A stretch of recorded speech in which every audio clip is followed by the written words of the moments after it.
میں اس واقعے کو یہ عنوان دینا مناسب سمجھتا ہوں، ذکر محبوب نے دل کو تڑپا دیا۔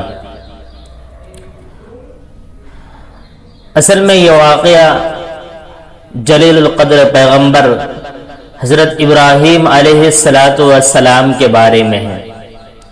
ان کے بارے میں آتا ہے کہ ایک مرتبہ وہ کسی جنگل میں اپنی بکریوں کا ریوڑ چرا رہے تھے۔ اسی دوران ایک آدمی ان کے پاس سے گزرا اور گزرتے ہوئے اس نے ذرا بلند آواز میں اللہ جل جلالہ کی شان میں کچھ الفاظ کہے۔ اس نے کہا سبحان ذی الملک والملکوت، زمین و آسمان کی بادشاہی والا بڑا پاک ہے۔ سبحان ذی العزت والعظمت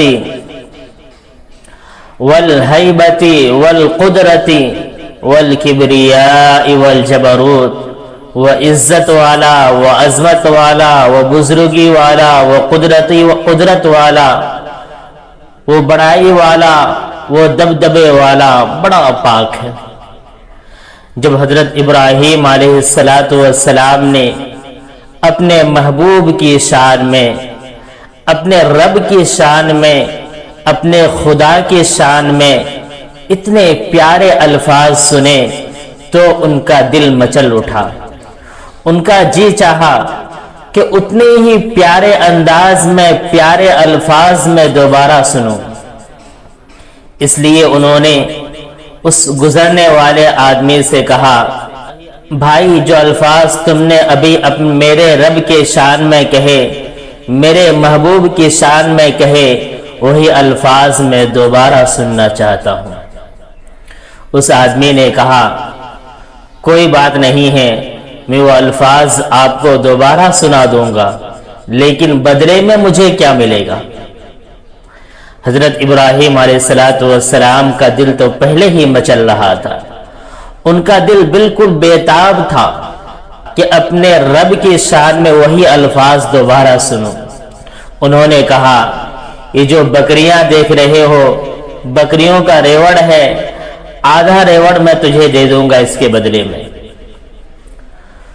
اس آدمی نے اللہ جل جلالہ کی شان میں وہ الفاظ دہرائے، دوبارہ کہے تو حضرت ابراہیم علیہ السلام کا جوش اور ولولہ اور بھڑک اٹھا، دل اور مچلنے لگا، اور ان کے دل کو اس بات کی مزید خواہش ہوئی کہ وہ الفاظ ایک بار اور سنو، اپنے رب کی شان میں ایک بار وہ الفاظ اور سنو، اور سننے کا جی چاہا۔ اس آدمی سے کہا بھائی ایک بار یہ الفاظ اور کہہ دو، بھائی ایک بار یہ الفاظ اور کہہ دو، مجھے سننے کو دل چاہتا ہے۔ اس آدمی نے کہا کہ میں کہہ دوں گا، لیکن اس کے بدلے مجھے کیا ملے گا؟ اس کے عوض میں مجھے کیا ملے گا؟ حضرت ابراہیم علیہ السلام نے فرمایا کہ بکریوں کا آدھا ریوڑ جو بچا ہوا ہے، اس کے بدلے میں آدھا ریوڑ تجھے دے دوں گا۔ اس آدمی نے وہ الفاظ دہرائے۔ کہتے ہیں کہ جو آدمی اپنے رب کا سچا عاشق ہوتا ہے، اپنے رب سے سچی محبت کرتا ہے، وہ اپنے رب کا نام سننے کے لیے بےتاب ہو جاتا ہے۔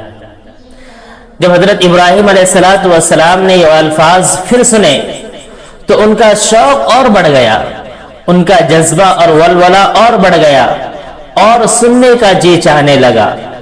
حضرت ابراہیم علیہ السلام نے فرمایا بھائی، تم اللہ رب العزت کی شان میں کیسے الفاظ کہہ رہے ہو، میرے محبوب کی شان میں ایسے الفاظ کہہ رہے ہو کہ میرا دل بار بار سننے کو چاہتا ہے، میرا بار بار سننے کو جی چاہتا ہے، اس لیے ایک بار اور کہہ دو۔